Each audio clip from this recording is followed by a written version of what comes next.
this is a rescue litter, and we're attached to truck tower number 1.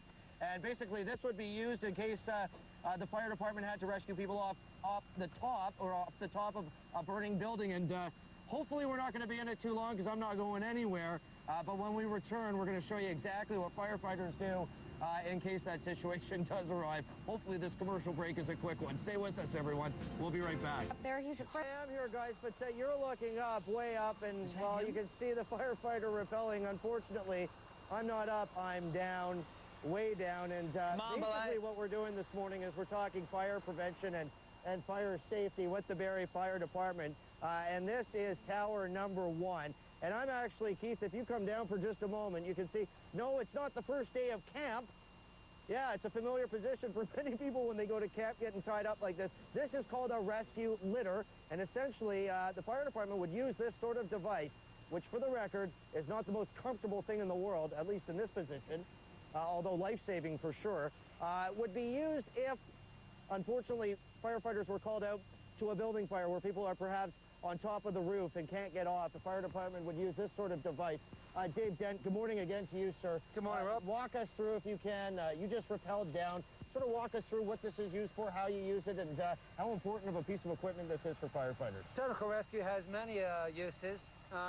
Once you get into the more advanced levels, we start constructing things known as high-line systems, in which in the event of a fire in a high-rise, we can evacuate large groups of people very quickly and efficiently. Obviously, this is very dangerous, very technical. How much training actually goes in to the firefighters, you and your guys, as far as getting ready to use something like this? Well, in the old days, they used to say firefighters sat around the coffee table playing cards. That doesn't happen anymore. There are so many different specialities between ice water rescue, high angle rescue, the regular firefighting, hazardous materials, auto extrication that you saw earlier, that there are not enough hours in the day to complete the training that we need to complete. Now, the device I'm in right now, you call it a rescue litter, and it looks like it takes one person at a time. How quickly can you actually get someone down, get someone back up, and actually get people off that burning building? Well, if we were to use a high-line system, we wouldn't use this. We'd use other pieces of equipment known as a diaper, which is basically a harness, clip you in, send you down the line, next one, go. It's not typically positioned like this. You would actually have people, horizontal in the air being brought down? If we needed to position it this way, we can. That's a vertical lowering or ascending system, or we can place it in a horizontal, much better for the spine. Depends on the type of incident that we're running. And you say this Tower 1, the truck itself, actually has a special piece of gear up there that a lot of trucks don't have. Walk us through that. It has a rappelling arm. It's the only fire truck that I'm aware of that is actually rated to have a rappelling arm to allow us to do this. In 2001, Toronto ran a scenario very similar, using a tower as a rappelling arm to access two people that were trapped inside a bridge collapse. Right, you were saying that was in 2001 in Toronto on the 427. Summer, yes. Were you there yourself? I was, actually. Yeah, so walk us through how that was handy and how helpful that was. They were constructing a ramp for an access point on the 427. All the scaffold collapsed, trapping two people inside, and the only way we could get access was to replace a arm over the collapse, and myself and one other firefighter rappelled inside to the collapse, packaged the patient in a stoke similar to this, and lifted them out. And hence, that's why you're sort of leading the team right now, going through the practice. I'm co-lead, yes. Co-lead, yeah. I don't want to promote you too much. Dave, thanks so much for your time. You're welcome. What an experience. You know, again, not the most comfortable position like this, but when it's life-saving, certainly this sort of thing comes in handy, and I'll tell you, my hands are free, but boy, I'm glad I'm... Get out of here. Quit tickling, Keith. Get out of here. I'm ticklish. Guys, stay with us. This is unfair. You're watching Game Warning. I'll get you back, Keith. I swear I will. You're next, just so you know. There's a picture of some wood and some trash. Okay. So it's paper and wood and things that it's generally safe to put water on. Class B fire is a liquid fire. Okay. Class C Electrical. is charged electrical. Okay. And again, if people are going to have to use this, God forbid they do, but if they do, you might as well empty it. I mean, if you have to pull it out and use it and you have a fire in your kitchen, don't be shy with it. Don't be shy with it. You're going to need to service that thing anyway later, and for the sake of what it's going to be worth cleaning up, you're going to save your house for a few bucks. Sure. And lots of people have these, Jeff, so let's quickly show them how they actually use it. Let's walk them through a demonstration. Okay. You've got, this here is gasoline? That's gasoline. Okay. We should say this is a controlled environment with Barrie Fire Department. We are outside the fire hall. And of course, Jeff is a trained professional. He knows exactly what he's doing. Walk us through how to use that very quickly if you can. 4 easy steps. You Yep. remember the word pass. Pass is an acronym for pull, aim, squeeze, sweep. Perfect. P is pull the pin. Now, one thing that's very important, you probably won't get that pin out if you've got your hand on the handle. Okay, boom. Pin comes right out. So Awesome. P is pull the pin. A is aim at the base of the flame. There might be smoke down to here and flames up to here. Okay. That's my target. Okay. S is squeeze. Yep. Squeeze the handle from a safe distance. Okay. And finally, S is for sweep. So Okay, it's let's see pull, it.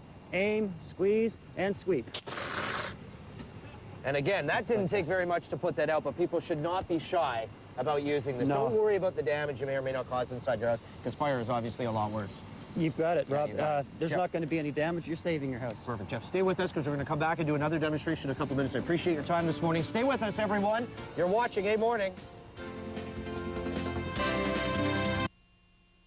By Oh, any no. means, Rob doesn't have any turkeys around him, just hard-working firemen. Rob. Yeah, no turkeys at all and no messing around. We should stress that this is a controlled environment with Barrie's Fire Department. Jeff Holmyard, you were saying about the sparks we're seeing on top of this fire here. That's right. That's gasoline on top of water. And it's sparkling so violent now because as the water boils, it turns to vapor, and it's vapors that burn. So every time a bubble comes up and the vapor, the water expands 1,700 times. So every little bubble that comes up is an explosive bubble, Okay. explosive vapor. Well put. We're talking fire prevention. We're talking fire safety all morning. And we certainly appreciate the time Barrie Fire Department has taken with us.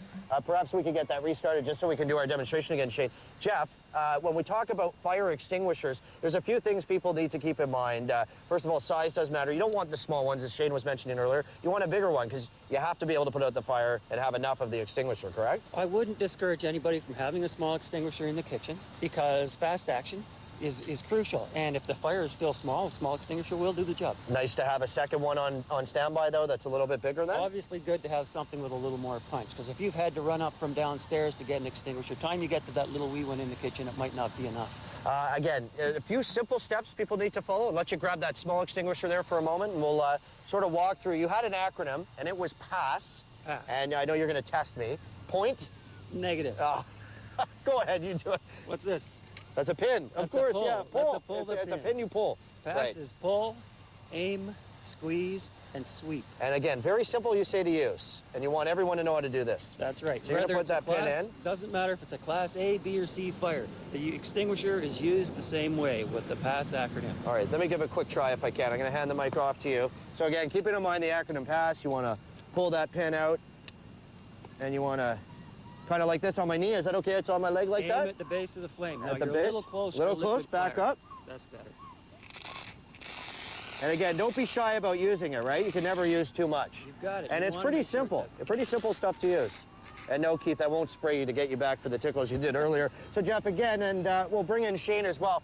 You're both, first of all, thank you so much for the time. Both of you guys took with us this morning. When we talk about fire prevention, we talk about this morning, Shane.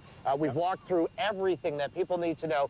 2 or 3 key points you want to get out there to parents as far as talking with their kids tonight. What are they? You know, the key thing families need to realize is that they need to start thinking more preventive than reactive. We've heard the messages over the year, stop, drop, and roll, don't hide, go outside, get out and stay out. Now start thinking more preventive. Use candles with care. Watch what you heat. Stand by your pan. You know, don't leave the kitchen, your cooking unattended.